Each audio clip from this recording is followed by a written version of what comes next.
कहानी की शुरुआत एक ऐसी रहस्यमयी दुनिया से हुई जो धरती की सतह से हजारों किलोमीटर नीचे बसी हुई थी, जहां आसमान से लेकर पानी की गहराइयों तक खतरनाक जीवों का आतंक फैला हुआ था। यहीं हमें इस दुनिया का रक्षक किंग कॉन्ग दिखाई दिया, जो एक छोटे बंदर के साथ झील के किनारे पहुंचा था, लेकिन उसे जरा भी अंदाजा नहीं था कि वो एक पहले से बिछाए जाल में फंसने वाला है। छोटे बंदर ने अचानक महसूस कर लिया कि सामने झील के अंदर कोई बड़ा खतरा छुपा है। फिर भी उसने जानबूझकर कॉन्ग को पानी में उतरने के लिए उकसाया, लेकिन उसकी चालाकी कॉन्ग से छुप नहीं सकी। उसने बस आसपास की हवा को हल्के से सूंघा और तुरंत समझ गया कि आज उसे अच्छा शिकार मिलने वाला है। इसके बाद कॉन्ग बिना कुछ कहे सीधे झील में उतर गया और आराम से नहाने लगा। उधर छोटा बंदर घबरा गया कि कहीं उसकी चाल पकड़ी न जाए, इसलिए वह पानी पीने का नाटक करने लगा। तभी अचानक एक अजीब सा जीव तेज रफ्तार से उनकी तरफ बढ़ने लगा। नहाते वक्त कॉन्ग को भी खतरे का एहसास हो गया। उसने जैसे ही पीछे पलटकर देखा, तभी एक विशाल ड्रैगन अपना बड़ा मुंह खोलकर उस पर झपट पड़ा। ये देखकर छोटा बंदर समझ गया कि उसकी योजना सफल हो गई है और वह तुरंत किनारे की तरफ भागने लगा ताकि खुद को बचा सके। उधर कॉन्ग जमीन पर हर तरह की लड़ाई जीत चुका था, लेकिन पानी में इस तरह के दुश्मन का सामना पहली बार कर रहा था। कॉन्ग उसकी चाल को समझ ही रहा था कि अचानक ड्रैगन उसे खींचकर सीधे झील के अंदर ले गया, लेकिन उसे नहीं पता था कि गुस्से में कॉन्ग कितना खतरनाक हो जाता है। उधर छोटा बंदर यही सोच रहा था कि अब वह कॉन्ग से हमेशा के लिए बच गया है, लेकिन अगले ही पल किंग कॉन्ग का विशाल हथियार सीधे उसके सामने आ गिरा। छोटा बंदर कुछ समझ पाता उससे पहले ही कॉन्ग ने उस ड्रैगन का कटा हुआ सिर सीधे उसके सामने पटक दिया। ये देखकर छोटे बंदर को लगा कि अब कॉन्ग उसे बुरी तरह पीटेगा, लेकिन कॉन्ग ने कुछ नहीं किया, बल्कि उसने अपनी कुल्हाड़ी उठाकर उसे आगे बढ़ने का इशारा कर दिया। दरअसल बंदर नहीं जानता था कि किंग कॉन्ग अपने जैसे किसी को ढूंढने के लिए हजारों सालों से इस दुनिया में अकेला भटक रहा था। वह हर दिन भूखा रहता था और अक्सर यहाँ के खतरनाक भेड़िए उसे दौड़ा दौड़ा कर परेशान करते रहते थे। जब सैकड़ों भेड़िए उसके पीछे पड़ जाते, तब वह छलांग की मदद से किसी तरह बच निकलता, लेकिन इस बार भेड़ियों के झुंड ने उसका पीछा नहीं छोड़ा। वे लगातार उसे घेरने की कोशिश करते रहे। आखिरकार जब उसके सामने गहरी खाई आ गई और भागने का कोई रास्ता नहीं बचा, तब वह मजबूर होकर पलटा और लड़ने के लिए तैयार हो गया। भेड़िए सोच रहे थे कि इस बार शिकार आसान होगा, लेकिन उन्हें अंदाजा नहीं था कि किंग कॉन्ग पहले से ही जाल बिछाकर बैठा था। जैसे ही एक भेड़िए ने छलांग लगाई, तभी अचानक कॉन्ग का जाल एक्टिव हो गया और भेड़िया तुरंत ट्रैप में फंस गया। गड्ढे में गिरते ही लकड़ी के नुकीले भाले भेड़िए के आर पार निकल गए। सही मौका देखते ही कॉन्ग ने तुरंत पेड़ का भारी तना उठाकर गड्ढे में फेंक दिया। जैसे ही जाल एक एक करके एक्टिव हुए, पहाड़ से बड़े बड़े पत्थर लुढ़कते हुए नीचे गिरने लगे और भागने की कोशिश कर रहे भेड़िए वहीं फंस गए। लेकिन धुआं छटते ही कुछ जिंदा बचे भेड़िए फिर भी शिकार छोड़ने को तैयार नहीं थे। गुस्से में किंग कॉन्ग ने एक भेड़िए की लाश पकड़ी और अपनी ताकत दिखाते हुए उसे जोर से फाड़कर दो टुकड़ों में बांट दिया। ये देखकर बाकी बचे भेड़िए डर के मारे पूंछ दबाकर वहां से भाग गए। हालांकि शिकार मिलने के बाद भी किंग कॉन्ग के चेहरे पर कोई खुशी नहीं थी, क्योंकि उसके मुंह के सड़े हुए दांत ने उसे बहुत परेशान कर रखा था। इसी बीच छुपकर बैठी एक छिपकली मौका देखकर मांस का टुकड़ा उठाकर भागने लगी। किंग कॉन्ग तुरंत उसे रोकने के लिए झपट पड़ा, लेकिन तभी उसका ध्यान दूर से आई आवाज पर चला गया। घाटी से आती उस दहाड़ को सुनकर उसे लगा कि शायद उसका कोई अपना उसे बुला रहा है, इसलिए वह तुरंत उस दिशा में दौड़ पड़ा। लेकिन वहां पहुंचकर उसे सिर्फ एक अजीब सा मेंढक मिला, जो उसी के जैसी आवाज निकाल रहा था। सालों तक भटकने के बाद भी वह अकेला था और यही खालीपन उसे भीतर से तोड़ रहा था। आखिरकार दांत की तकलीफ ने उसे इंसानों से मदद मांगने पर मजबूर कर दिया। वह ना चाहते हुए भी इंसानी दुनिया में दाखिल हो गया। वहां पहुंचते ही किंग कॉन्ग पहाड़ी पर गिर पड़ा और मदद का इंतजार करने लगा। तभी किस्मत से वैज्ञानिकों की नजर उस पर पड़ गई, लेकिन घबराहट में इंसानों ने सुरक्षा के लिए उसे भारी मात्रा में एनेस्थीसिया दे दिया, जिससे वह वहीं बेहोश हो गया। इसके बाद उन्होंने शहर के सबसे मशहूर डेंटिस्ट को बुलाया। डेंटिस्ट ने बिना एक पल गवाए उस सड़े हुए दांत को उखाड़ने के लिए मजबूत स्टील के तार को कसकर बांध दिया। इतने में ही कॉन्ग ने मुंह से सड़ी हुई बदबू छोड़ दी। सारी तैयारी पूरी होने के बाद जैसे ही स्पेसक्राफ्ट ने अचानक ऊपर उड़ान भरी, तभी एक झटके के साथ किंग कॉन्ग का विशाल दांत बाहर निकल आया। जब किंग कॉन्ग होश में आया तो उसने देखा कि उसका पुराना दांत अब एक मजबूत टाइटेनियम के दांत में बदल दिया गया है। इस नए दांत के साथ उसके अंदर जबरदस्त ताकत आ गई, जिससे उसे लगा कि अब वह किसी को भी हरा सकता है। लेकिन तभी लैब में अचानक किंग कॉन्ग की दुनिया से एक इमरजेंसी सिग्नल आया, जिसने सबको चौंका दिया। इस सिग्नल की सच्चाई जानने के लिए वैज्ञानिकों ने तुरंत एक रेस्क्यू टीम तैयार की और मिशन शुरू किया। उन्होंने किंग कॉन्ग के साथ उस पोर्टल में छलांग लगा दी जो सीधे कॉन्ग की दुनिया में जाता था। जैसे ही वे आगे बढ़े, उनका स्पेसक्राफ्ट तेज रफ्तार से नीचे की ओर खींचने लगा और कुछ ही पलों में वे उस रहस्यमयी दुनिया में दाखिल हो गए। घर पहुंचते ही कॉन्ग ने देखा कि उसका खाना चोरी हो चुका है। उसने तुरंत अपनी कुल्हाड़ी उठाई और सीधे चट्टान के ऊपर पहुंच गया। वहां उसने देखा कि गहरी दरार के अंदर से हल्की नीली रोशनी निकल रही थी, जिसने उसका ध्यान खींच लिया। सच जानने के लिए उसने बिना सोचे सीधे उस गहराई में छलांग लगा दी। घुप अंधेरे में पहुंचते ही उसकी कुल्हाड़ी अपने आप चमकने लगी। रोशनी पड़ते ही उसे दिखा कि चारों तरफ अजीब चमकदार पत्थर फैले हुए हैं जो इस रोशनी पर रिएक्ट कर रहे थे। तभी अचानक दूर से भयानक दहाड़ की आवाज गूंज उठी। वह उस आवाज का पीछा करते हुए झरने के पार पहुंचा, जहां उसे एक नई छिपी हुई दुनिया दिखाई दी। धीरे धीरे आगे बढ़ते हुए उसे अजीब सी बदबू महसूस हुई जो उसे अपनी ओर खींच रही थी। अचानक उसके सामने एक बेहद खतरनाक और विशाल साया उभर आया, जिसे देखते ही किंग कॉन्ग ने तुरंत अपनी कुल्हाड़ी उठाकर मुकाबले के लिए खुद को तैयार कर लिया। जैसे जैसे दोनों के बीच दूरी कम होती गई, वह विशाल साया धीरे धीरे छोटा होता गया और जब सामने आया तो सच्चाई कुछ और ही निकली। असल में वह कोई राक्षस नहीं बल्कि एक छोटा सा मासूम पीले बालों वाला बंदर था, जिसे देखकर वह खुद भी चौंक गया। हजारों सालों में पहली बार अपने जैसे किसी को देखकर किंग कॉन्ग तुरंत झुक गया और अपना हथियार नीचे रख दिया। इसके बाद उसने बंदर से दोस्ती करने के लिए अपना हाथ आगे बढ़ाया। उसे लगा था कि छोटा बंदर भी उसी की तरह अपने जैसे किसी को देखकर खुश होगा, लेकिन अचानक उसने किंग कॉन्ग को जोर से काट लिया।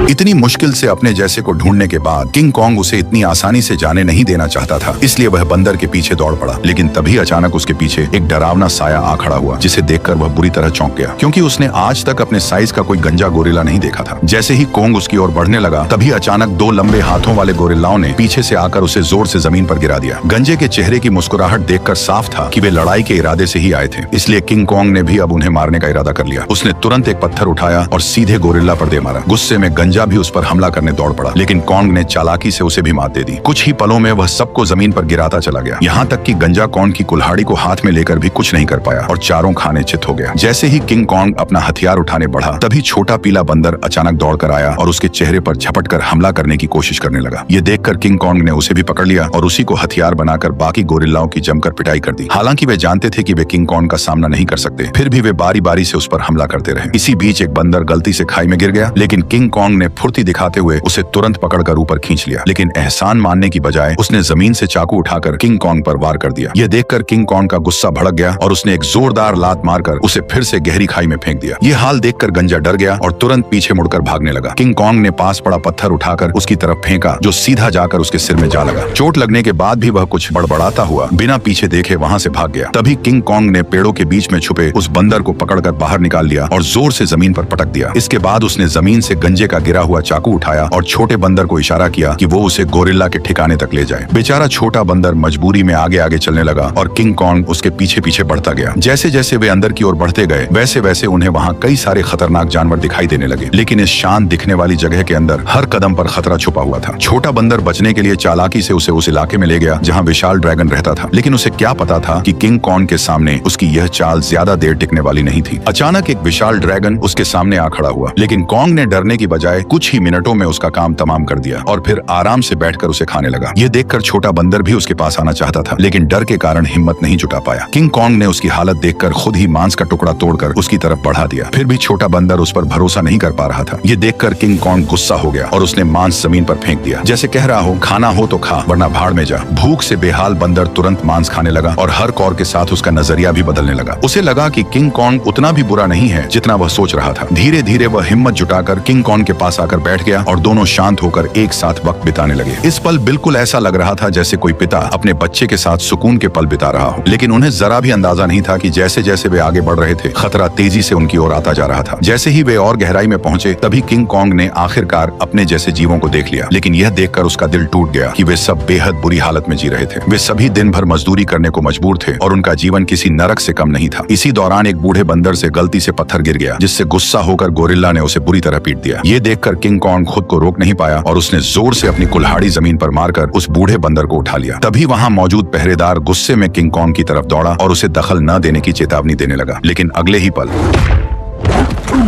किंग कॉन्ग की हिम्मत ने बाकी बंदरों में उम्मीद जगा दी, लेकिन उसी वक्त भागा हुआ गंजा ये सब देख रहा था। उसने तुरंत जाकर यहाँ के राजा स्कार किंग को सब कुछ बता दिया। गोरिल्ला की बातें सुनते ही स्कार किंग का गुस्सा फूट पड़ा। जैसे ही वो अपने सिंहासन से उठा, रास्ते में आने वाले सभी बंदर उसके सामने झुकते चले गए, लेकिन किंग कॉन्ग बिना डरे वहीं खड़ा रहा। स्कार किंग ने ध्यान से उसे देखा और कॉन्ग के मुंह में लगे स्टील के दांत को देखकर वो हंस पड़ा, लेकिन अगले ही पल उसने अपना गुस्सा निकालने के लिए एक बंदर को लात मारकर धधकते लावा में फेंक दिया। ये देखकर किंग कॉन्ग का गुस्सा अपने चरम पर पहुंच गया। अपनी ताकत दिखाने के लिए स्कार किंग ने अपने कंधे से हथियार निकाला और किंग कॉन्ग को सबक सिखाने के लिए खुद को तैयार कर लिया। किंग कॉन्ग ने भी तुरंत अपनी कुल्हाड़ी उठा ली और दोनों के बीच भयंकर लड़ाई शुरू हो गई। लंबे हथियार का फायदा उठाते हुए उसने अचानक हमला कर दिया और किंग कॉन्ग एक पल के लिए भी संभल नहीं पाया। स्कार किंग ने हथियार पर लगे क्रिस्टल की मदद से कॉन्ग पर कई सारे वार कर दिए। गुस्से में आकर कॉन्ग उस पर टूट पड़ा। ताकत के मामले में वह किंग कॉन्ग के सामने टिक नहीं सकता था, इसलिए वो कॉन्ग से दूरी बनाकर लगातार वार करने लगा और किंग कॉन्ग धीरे धीरे पीछे हटने पर मजबूर हो गया। इसी बीच किंग कॉन्ग की कुल्हाड़ी भी उसके हाथ से छूटकर जमीन पर गिर गई। मौका पाकर उसने अपने हथियार से किंग कॉन्ग का गला जकड़ लिया और उसे काबू में करने की कोशिश करने लगा। स्कार किंग को लगा कि अब उसने लड़ाई जीत ली है, लेकिन किंग कॉन्ग ने पूरी ताकत लगाकर उसे उठाया और जोर से जमीन पर पटक दिया।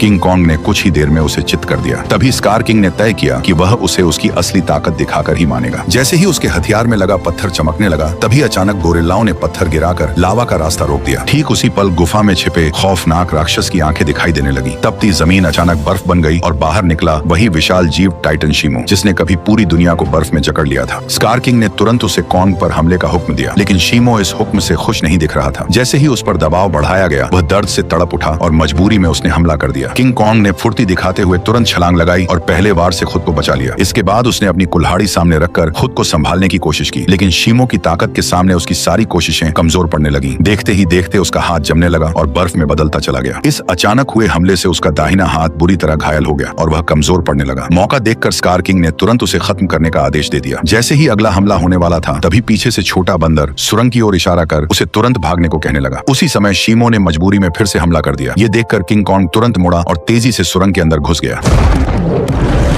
लेकिन अभी भी उसके पीछे सैकड़ों खतरनाक बंदर लगे हुए थे। अच्छी बात यह थी कि सालों से यहाँ रहने के कारण कॉन्ग ने जंगल में कई जाल बिछा रखे थे, लेकिन उन बंदरों की गिनती इतनी ज्यादा थी कि घायल कॉन्ग को उन्होंने जल्दी ही एक बंद रास्ते में घेर लिया। अब उसके पास सिर्फ यही आखिरी जाल बचा था जिस पर वह भरोसा कर सकता था। लेकिन जो बंदर रास्ते भर जाल में फंसते आए थे, इस बार अचानक सतर्क हो गए। उन्होंने तुरंत जमीन पर पड़ी उस बेल को देख लिया जो जाल को एक्टिव करने के लिए थी। जब कॉन्ग ने देखा कि उसका प्लान फेल हो चुका है, तब उसे लगा कि अब उसका अंत करीब है। ठीक उसी पल पहाड़ी के ऊपर लगा जाल अचानक एक्टिव हो गया और सैकड़ों टन भारी पत्थर सीधे उन पर गिर पड़े, जिससे वहां मौजूद सारे बंदर उन पत्थरों के नीचे दब गए। तभी कॉन्ग ने देखा कि जाल को एक्टिव करने वाला कोई और नहीं बल्कि वही बंदर था।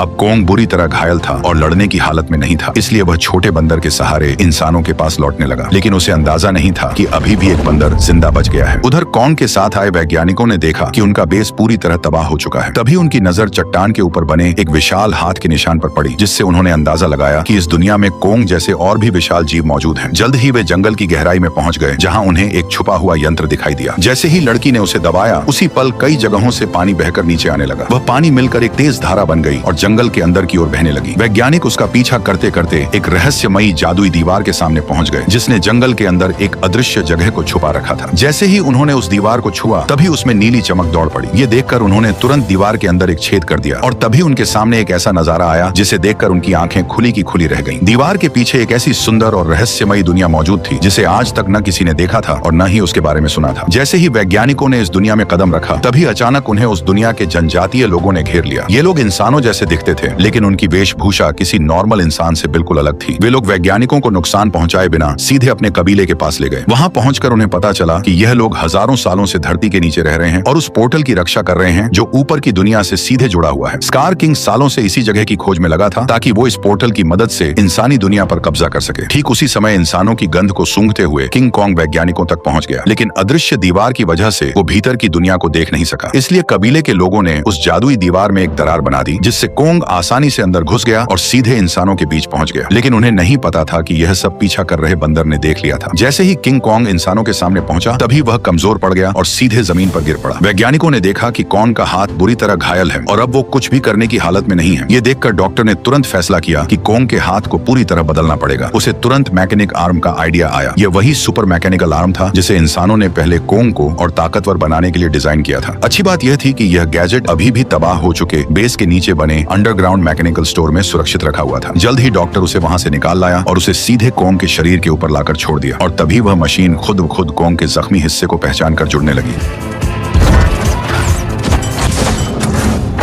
जैसे ही उस हाथ के अंदर की खास दवा कोंग के शरीर में पहुंची तो बेहोश कोंग को जैसे नई ताकत महसूस होने लगी। उसके चेहरे की खुशी साफ बता रही थी कि वह इस नए हथियार से काफी खुश था। लेकिन तभी अचानक छोटा बंदर जंगल के अंदर से भागता हुआ वहां आ पहुंचा। उसने कोंग को बताया कि स्कार किंग पोर्टल की जगह का पता लगा चुका है और वह शीमो के साथ मिलकर कबीले पर हमला करने वाला है। अकेला कोंग स्कार किंग और शीमो का सामना नहीं कर सकता था, इसलिए उसके पास सिर्फ एक ही रास्ता बचा था, इंसानों की दुनिया में जाकर कई सालों से सो रहे गॉडजिला को जगा देना। लेकिन उसे बिल्कुल अंदाजा नहीं था कि जिसे वह अपनी मदद के लिए बुलाने जा रहा है वही गॉडजिला उसके लिए सबसे बड़ा खतरा साबित होने वाला है। अचानक पिरामिड के आसपास की जमीन तेजी से हिलने लगी और नीचे से एक मैकेनिकल हाथ बाहर निकल आया। यही वह जगह थी जो धरती तक पहुंचने का पोर्टल खोलती थी। जल्द ही कोंग पोर्टल से बाहर निकल आया। कोंग की आहट महसूस होते ही गॉडजिला अचानक नींद से जाग गया और बिना एक पल गवाए सीधे उसकी तरफ बढ़ने लगा। जैसे ही वो कोंग के सामने पहुंचा तब गॉडजिला को लगा कि कोंग उसे चुनौती देने आया है, इसलिए वो बिना एक पल गवाए पूरी रफ्तार से उस पर टूट पड़ा। उसकी आंखों में भरा गुस्सा साफ बता रहा था कि वह कोंग को जिंदा छोड़ने वाला नहीं है। तेजी से अपनी ओर बढ़ते गॉडजिला को देखकर कोंग ने हाथ उठाकर उसे समझाने की कोशिश की, पर गॉडजिला अब किसी भी बात को सुनने वाला नहीं था। उसने सीधे टक्कर मारकर कोंग को सैकड़ों मीटर दूर फेंक दिया।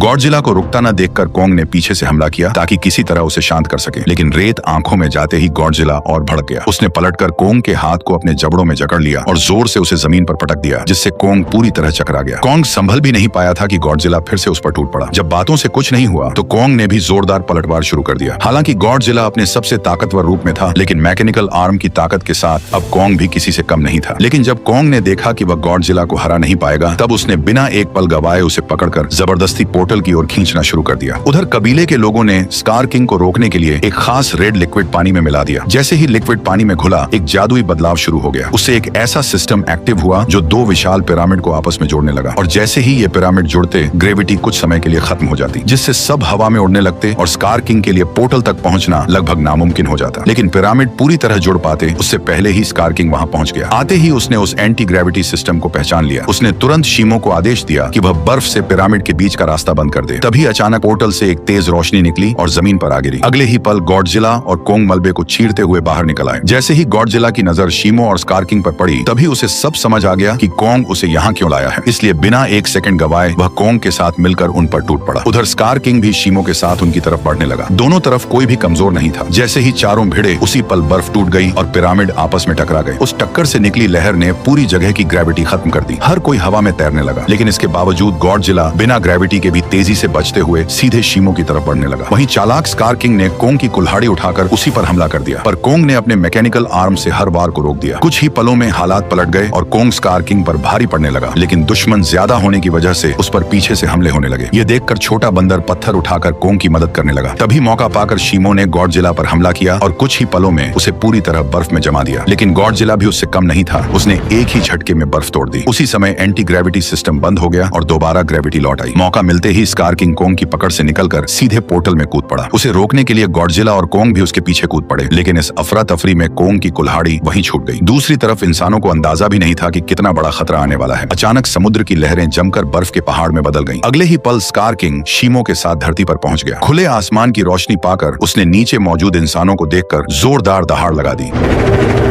अब उसे लगा कि पूरी दुनिया पर राज करने का समय आ गया है। उसने शीमो को आदेश दिया कि वह आसमान को जमा दे। शीमो ऐसा नहीं करना चाहता था, फिर भी मजबूरी में उसने हर तरफ बर्फ बरसानी शुरू कर दी। देखते ही देखते इमारतें भी इस तबाही में जमकर टूटने लगीं। जब स्कार किंग को लगा कि अब उसे कोई नहीं रोक सकता, तभी कोंग ने एक जोरदार मुक्का मारकर उसका 3 टन का दांत जमीन पर गिरा दिया। गुस्से में स्कार किंग ने कोंग पर हमला करने का आदेश दिया, लेकिन उसी समय गॉडजिला वहां पहुंच गया और उसने शीमो को रोक लिया। अब बिना शीमो की मदद के स्कार किंग ज्यादा देर टिक नहीं सकता था, इसलिए उसने एक विशाल इमारत उठाकर कोंग की तरफ फेंक दी, लेकिन उससे कोंग को कोई खास नुकसान नहीं हुआ।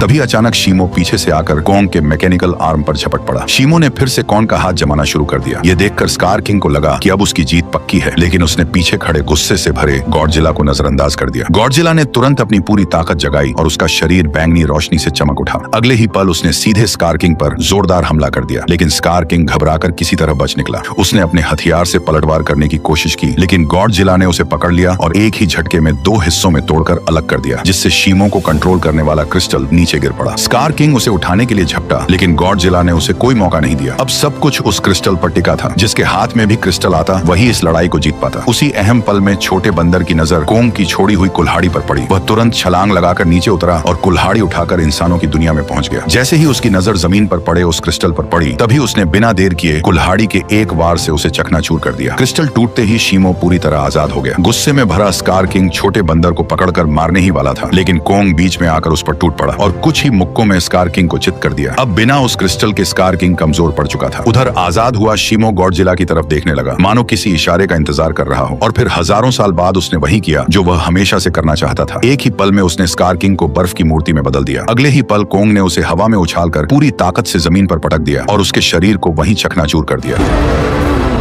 अब लड़ाई खत्म हो चुकी थी, लेकिन दुनिया को ठीक करना बाकी था। तभी गॉडजिला ने आसमान की ओर देखकर जबरदस्त ऊर्जा छोड़ी, जिससे काले बादल छट गए और सूरज की रोशनी धीरे धीरे धरती पर लौट आई। इसके बाद गॉडजिला अपने इलाके में लौट गया और फिर गहरी नींद में सो गया। और कोंग अपने नए साथी के साथ धरती के भीतर वापस लौट गया, जहां वह अपने कबीले के साथ मिलकर एक नई शुरुआत